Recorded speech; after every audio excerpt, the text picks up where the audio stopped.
ou une personne à blâmer. Malheureusement, on est dans une société qui a beaucoup de dictats, qui a beaucoup de choses. Tu dois grandir, tu dois être premier de ta classe, tu dois avoir une bonne moyenne, tu dois te marier, tu dois avoir des enfants. Il y a tout un schéma qui est très bien tracé.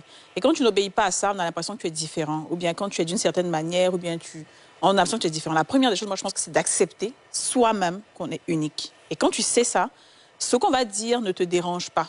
Parce que tu sais qui tu es. Ça ne te dérange pas de ne pas rentrer dans le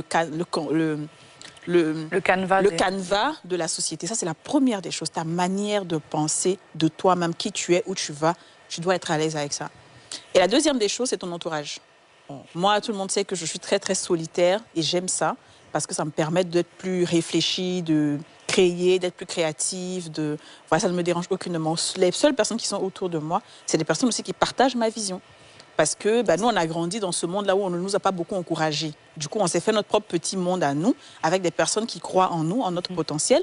Et donc, ça nous permet aussi d'être plus créatifs, de nous encourager nous-mêmes, des personnes qui vous boostent, qui vous valorisent, que ce soit en amitié ou peu importe, mais vraiment qui ont des ondes positives autour de vous. C'est ça. Moi, c'est la deuxième des choses. La troisième des choses, je vais rejoindre Yasmine, c'est le partenaire idéal. Quand tu as un bon partenaire, parce que qu'on le veuille ou pas, on chemine toujours avec quelqu'un. C'est clair. On est toujours fait sur cette terre pour être accompagné par quelqu'un. Autant prendre une meilleure personne. Après, c'est vrai, on peut faire des mauvais choix, c'est pas grave, mais idéalement, c'est d'avoir une bonne personne. Donc, tu prends le temps de vraiment chercher est-ce que cette personne-là me complète, est-ce qu'elle comprend ma folie, est-ce qu'elle comprend que moi, je suis un peu différente, est-ce qu'elle comprend que j'ai besoin souvent d'être seule, est-ce qu'elle comprend que c'est pas grave si aujourd'hui, je ne parle pas pendant 2 jours. Moi, par exemple, en amitié, je suis pas une amie qui appelle quelqu'un. Moi, je ne vais jamais t'appeler. Mais ça ne veut pas dire que je ne pense pas à toi. Si tu m'appelles, il n'y a pas de problème. Tout est normal, en fait. Tu veux dire, il faut avoir des gens comme ça qui te connaissent, qui ne vont pas se dire parce que tu ne fais pas ci, donc ça. Non. Tu vois, et il ne faut pas avoir peur de le dire, de dire ça aux gens. Donc je pense que voilà, on se rejoint à peu près tous sur le même... parce qu'à la fin de la journée, c'est notre priorité. C'est nous-mêmes qui sommes les plus importants. C'est clair. Il y a un livre que moi, je veux conseiller même à ceux qui sont peut-être un peu tristes ou bien qui pensent qu'ils sont différents et tout. C'est le livre de Paulo Coelho, Victoria... Non, elle s'appelle Victoria. Véronica doit mourir. Et je pense que vous devez lire ce livre. Véronica doit mourir. C'est une fille qui a décidé de se suicider. Parce qu'elle trouve qu'effectivement, sa vie, franchement, va ressembler à une vie classique.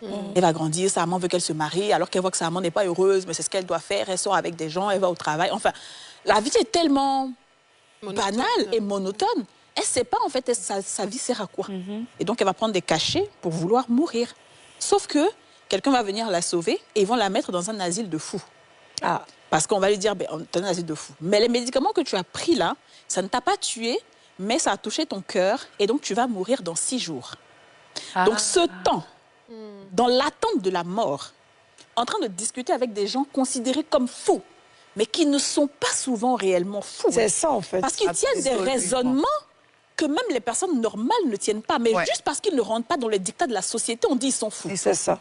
Et il faut rappeler que Paulo Coelho lui-même a été interné lui, dans un hôpital psychiatrique plus de 2 fois quand il était adolescent. Et ses parents pensaient qu'il était fou. C'est juste qu'il était un illuminé.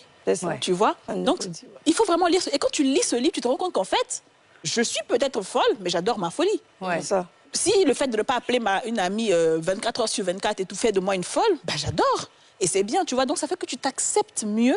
Et puis, je pense que c'est un livre qu'il faut lire quand dans la même veine, je voulais conseiller aussi L'art subtil de s'en foutre.